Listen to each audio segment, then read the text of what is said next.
So Jasmine Crockett is looking for a leadership position in the Democratic Party. Now, why do you say that? Well, even though Kamala Harris is the favorite for 2028, the presidential election, it seems like Jasmine Crockett is getting a lot of airtime on mainstream media, podcasts. Pretty sure I've seen her on a podcast, and radio shows. Now, it wouldn't really surprise me that the Democratic Party would choose someone like her. In fact, I hope they choose someone like her. Let's just take a look at her latest talking point on the Breakfast Club radio show. Play it. They are rounding up everybody. So people of color are like, yo, I am not even going to work, right? So now you're talking about costs going up, but you're also talking about less people working. The United States is the 15th largest employer in the entire world, right? So now they're like, oh yeah, all those people we're firing, they can just go to private industry. The jobs don't exist. And private industry is signaling that they know that the recession is coming.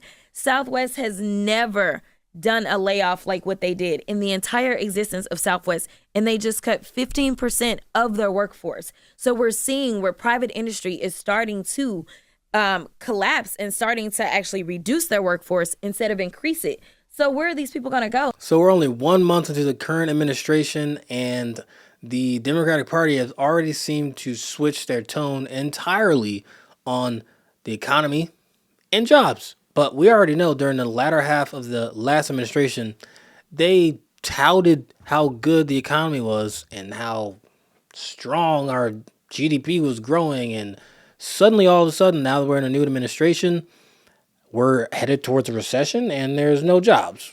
But let's keep in mind this current administration has only been in office for a month. And realistically, even if they enacted policies on day one, economic policies, you wouldn't really see anything noticeable happening within the 1 month. It's just not enough time to see anything noticeable happen. And people don't realize how many organizations, private or otherwise, rely on federal dollars in some way. And now you're saying we're going to take those federal dollars out, but we're not putting them back into people's pockets. We're putting them into the pockets of my friends. So now Elon is going to get more money. Now I'm going to figure out how to serve myself, because he also told his Department of Justice, do not enforce the marijuana laws, right, on the books. Do not enforce the fact that there's this disparity between crack and cocaine on the federal level, but do not enforce foreign influence laws. Okay, well, I'm sorry. I had nobody from the hood get caught up because they were engaged in some kind of foreign influence. That's a fact. I mean, so who is it that typically gets caught up?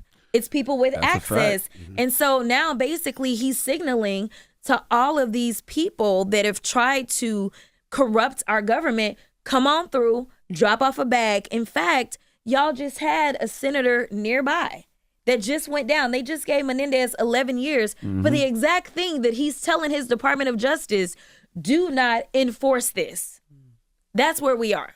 How do you feel about that? Because, it seems like if you're cool with Trump, you get a pardon. If you're cool with Trump, he'll tell you don't prosecute him. Recently, we've seen Eric Adams not being prosecuted. What's your thoughts on that? If you're cool with Trump, you get paid. Listen, my thought is that I'm still black in America and I ain't finna play no kind of games. Word. So I am gonna walk the straight and narrow for a number of reasons. Number one, I have some morals about myself. And number two, I know that they would love an opportunity to lock me up, right? Like I would be the exception to the rule. But you're absolutely right. I mean, Canada has really been the one to call it out. The fact that I'm rooting for Canada and I'm rooting for Mexico a lot is really wild. But they are really the ones that are speaking truth to power right now.